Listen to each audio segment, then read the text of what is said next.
Hello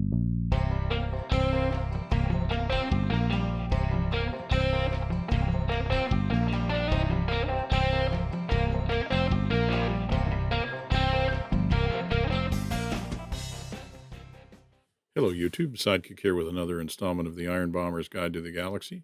Today we're continuing the series I call The Little Iron Bomber That Could about the A-4 Skyhawk. Now, spent a lot of time in the A-4 Skyhawk, so we don't really need to go back over the basics, but I thought maybe today we'd talk a little bit about how to plan an attack and how to make sure you essentially get to the right place at the right time so you can drop the bombs where you want them. So we'll take a look at planning your ingress and your egress. We'll take a look at selecting an aim-off mark, which is really important. And we'll look at how to set up your approach and how to set up your route so that you can fly that approach. And then after that, we'll go fly a mission in DCS. So let's get started. Before I start, I just want to point out that the procedures that I'm going to talk about today are purely of my own devising for use in DCS. They aren't based on any procedures used in the real world. If anyone out there knows how real pilots would conduct this kind of planning, then for sure, please let me know. Okay, but for today, let's assume we've been assigned a target, and here's an air photo of it. And it's an industrial facility with a main factory building, some warehouses, some other buildings. The objective is to hit as much of the facility as possible with a single stick of 10 Mark 82 bombs. The first thing we need to figure out is if there's a preferred direction to attack the target from. Now, this might come from the way the defenses are set up, or it might come from the terrain, or there might be a larger attack plan and it just might be assigned. But for today's target, there aren't any factors like that. So let's just take a look at the target and see whether or not there's a preferred direction to attack it from. And I'd say, looking at the target, that there probably is. In order to hit as much of the target as possible, I'd say we'd want to come at it from this direction. Okay, well, let's take a little bit closer look at the target. Now we have another air photo here. Yeah, I think that looks like a good plan. We can basically ingress from the south and egress due north. Now, we'll want to start the stick right at the southern end of the complex, and we'll want a fairly long stick, so we should plan a fairly shallow dive, let's say 30 degrees. If we plan to start the dive at 12,500 feet, then this is pretty similar to the approach we used on the range, and we can use the Z diagram that we built a few videos back. And from that Z diagram, we'll see that we need an aim-off mark that's about 1,300 feet from our target. So, luckily, we've got a scale on the photo, and with a bit of guesstimation, we can figure out that these outbuildings at the top of the facility are around 1,000 feet from the bottom. So, if we aim a little bit beyond them, that'll be a good aim-off mark. Okay, we know we're going to approach from the south at 12,500 feet in a 30-degree dive.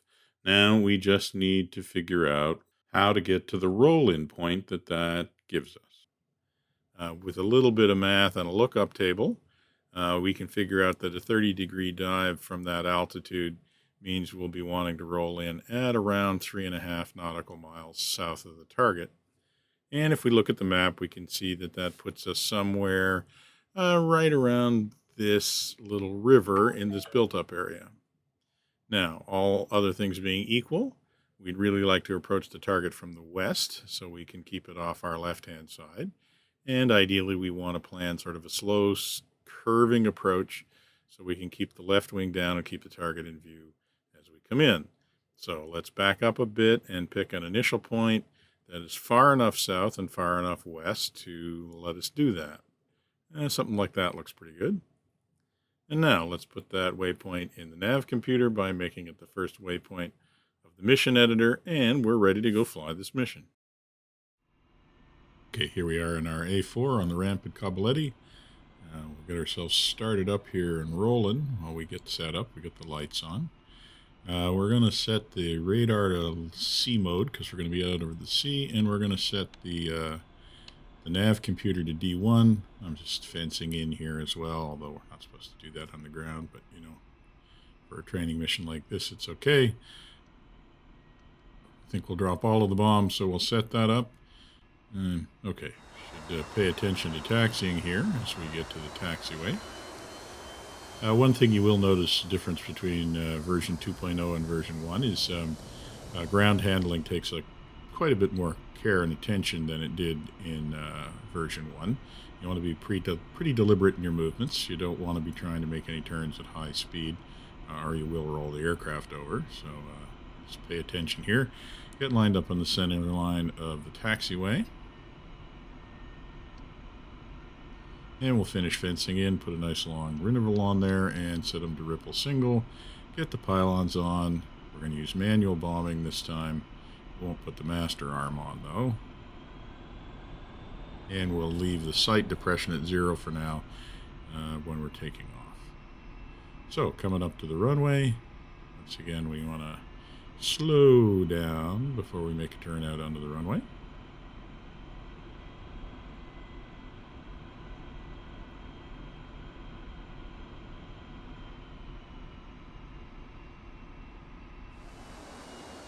And there you get a good look at all of the ordnance that we are carrying. It's an amazing amount of bombs for such a small plane, actually. Okay, we're lined up. We're getting our flaps down. You can hear them going down there. Just make final checks. Maybe turn the lights on the panel. And I think we'll get the PDHI slave to the nav computer so we can fly to that waypoint we set. And I think we're ready to go. Brakes on, throttle up, brakes off. Now, one thing is you will want to turn the nose wheel steering off for the takeoff run and use differential braking and then rudder.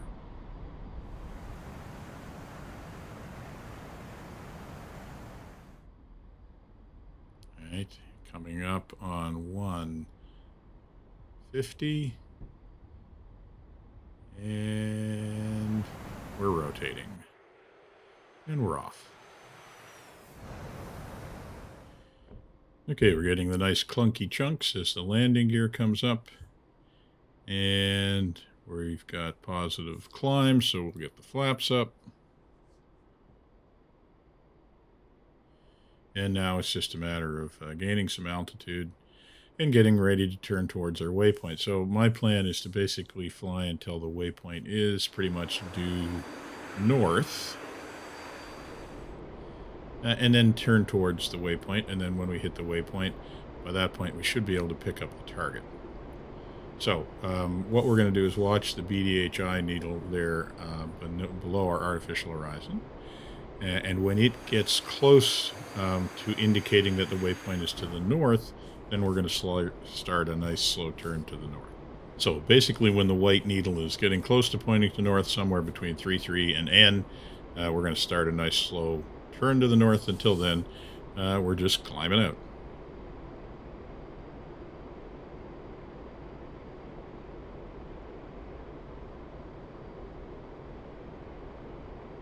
So we're going to try and get ourselves up to close to 12,500 feet. That's the altitude we plan to do the run-in at. So it's really just a matter of climbing out here slowly and waiting until it's time for us to turn north. And you can see the BDHI needle is slowly moving. And we are gaining altitude. Target's out there somewhere. Once we turn to the north, we'll start looking and see if we can pick it up.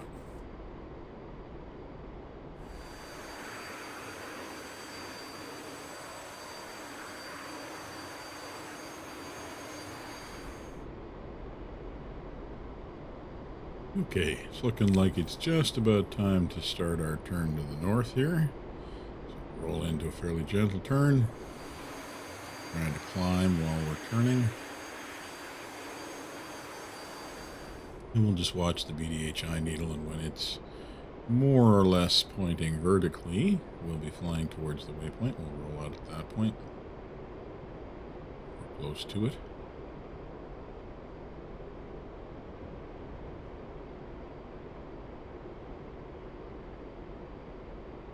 Okay, that looks good right about there. And looks like we still got about 5 nautical miles or so to go to the waypoint, so we'll just keep climbing out here.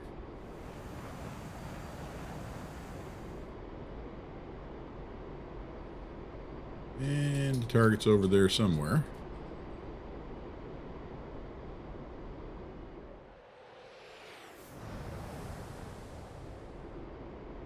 Okay, there you can see the target.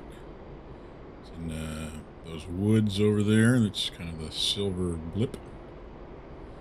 And we'll just keep going north a little bit more. Keep gaining just that last little bit of altitude.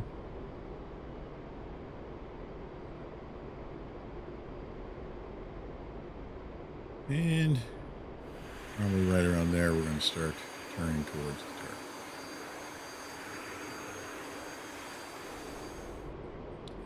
So just a gradual turn in. We're going to want to put the target off our left wing. It's that big, sort of that big last clearing in the woods where the target is. So we're going to want to put that off the left-hand side. And then we're going to start tracking it and do the slow curving in approach right up to the roll-in point.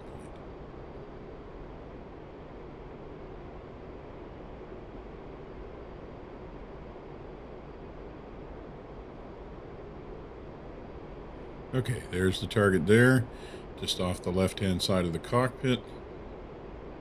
Fly straight a little bit. Don't want to start turning in too soon. Keep it in view there. Just keep putting the left wing down enough that we can keep eyes on the target.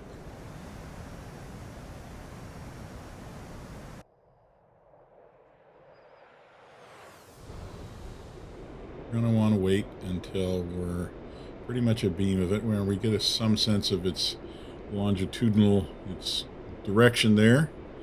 We're getting pretty close. We want to tighten it up just a little bit. Right about just a little bit more.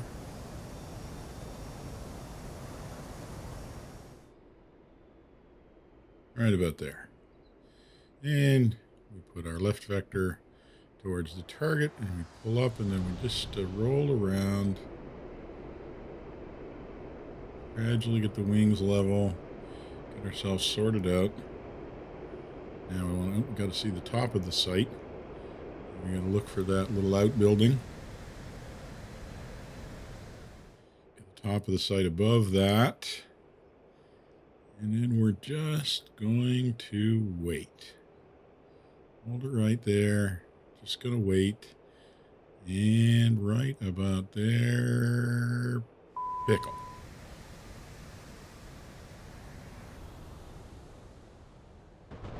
And that looks like it was a pretty good drop. Right across the target. So we'll go straight out here because we plan to egress to the north, but then we'll come back around and do a little bit of sightseeing. So pulling around, looking over at the target. Looks like we got some pretty good bomb hits. I would say it's pretty comprehensively degraded, if not destroyed. Looks like we're still getting some cook-offs there. So I think we put the stick right through the middle of it, which is what we had intended to do.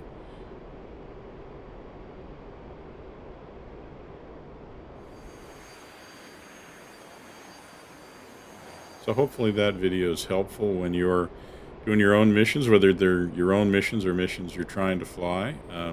Take a little time to figure out how you want to approach the target. Make a little plan like that, and that should really help with your results. I think it's pretty hard to argue with those results down there right now. One A-4 really messed up that whole facility pretty well. So, as usual, if you're enjoying these videos, please like them and subscribe to the channel to keep them coming. And for now, this is going to be Sidekick, signing off.